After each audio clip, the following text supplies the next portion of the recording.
¿Tienes miedo de salir? ¿Tienes miedo de trabajar? ¿Tienes miedo de estudiar? ¿Tienes miedo de...? Bueno, pues este miedo es normal, número 1. Y número 2, tiene un nombre. Y número 3, pues hay que hacer todo lo posible para contrarrestarlo, para terminar con él.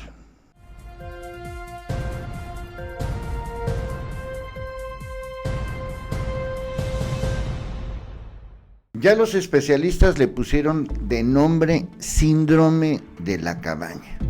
Bueno, la verdad es que este nombre ya existía desde antes, pero un poco tiene que ver con esta, miedo, ese sería el término, miedo a salir a la calle.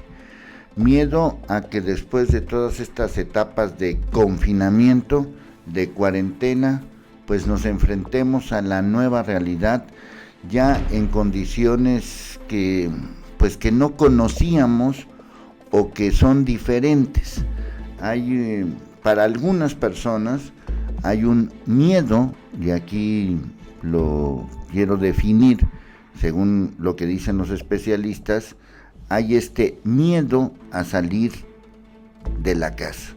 Es el síndrome de la cabaña, así lo llaman algunos, síndrome de la cabaña, que dice que ahora que paulatinamente volvemos a la nueva realidad en México, mientras en el mundo ya algunos países pasaron por esa fase de reactivación social y económica, existen diversos textos que hablan del síndrome de la cabaña, que sin ser un término clínico médico, se refiere a las características de inseguridad que suelen mostrar algunas personas después de varios meses de estar confinadas y que presentan al salir de casa con muchos temores y dudas. El miedo a salir de casa, o cabin fever, por su término en inglés, cabin fever, se refiere a un estado anímico, mental y emocional que se ha estudiado en personas que tras pasar un tiempo en reclusión forzosa han tenido dificultades para volver a su situación previa al confinamiento, y aunque no están aún clasificados como patología o trastorno, sí refiere síntomas que han presentado en diversos estudios psicológicos y del comportamiento humano.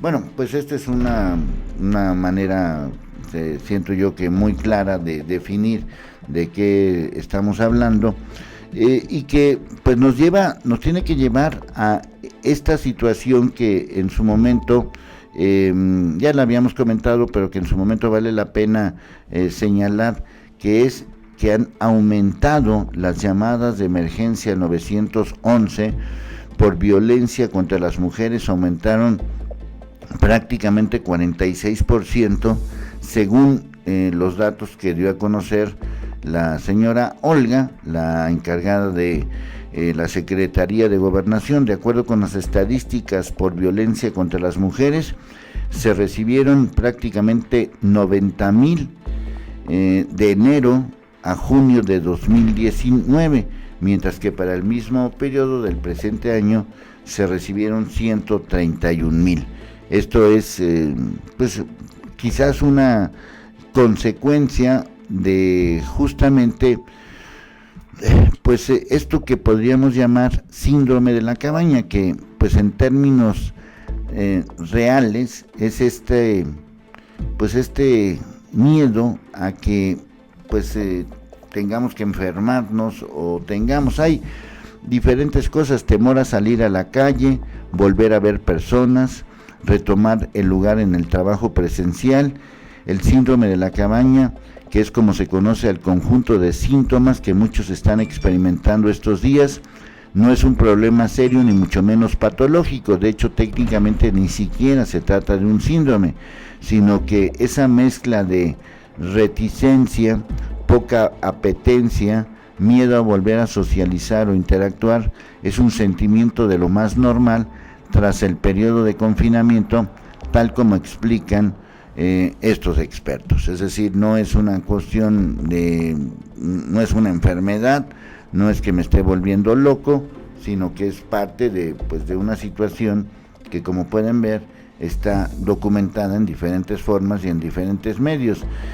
Tras varias semanas de confinamiento, el uso de cubrebocas, de gel, la temperatura, los espacios sanitizados, la rotación de horarios, el escalonamiento, es este síndrome o este síntoma o esta circunstancia.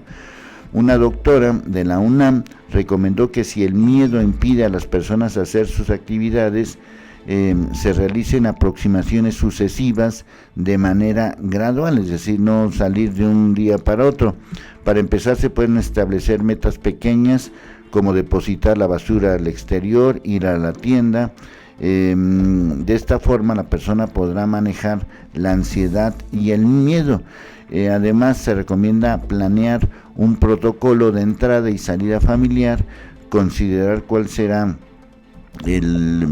la zona segura para dejar su ropa, y también, entre otras cosas, dice aquí, algunos otros comentan que están muy preocupados porque en sus organizaciones no se han tomado las medidas necesarias ni nada que se le parezca. Hay una circunstancia aquí que vale la pena destacar en todo este asunto de qué está pasando en nuestro entorno real. En nuestro entorno real hay tres situaciones. Una, esto no lo habíamos vivido, no lo habíamos vivido. Quizás lo que pasó con la pandemia de influenza en el 2009, pues no se compara a lo que estamos viviendo ahora.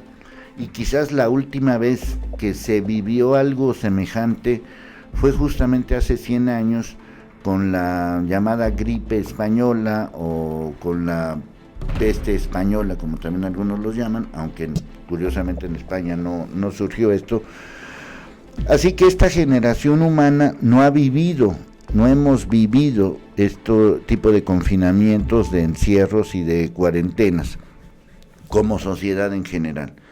Número 2, aquí dependerá mucho no solamente del estado físico, sino también del estado mental, es decir, hasta qué punto puedo yo soportar, por un lado, estar encerrado, y por el otro lado, ya la obligatoriedad de salir. O sea, no salgo porque quiero, sino porque me están obligando las circunstancias, porque en el trabajo ya no puedo, porque en el trabajo ya tengo que estar en forma permanente, porque la situación económica está cada día peor, porque estoy viendo que tengo que salir por alguna circunstancia X, familiar inclusive. Y la otra, que es un tema fundamental, es ¿qué va a pasar? O sea, ¿esto cuándo se va a terminar?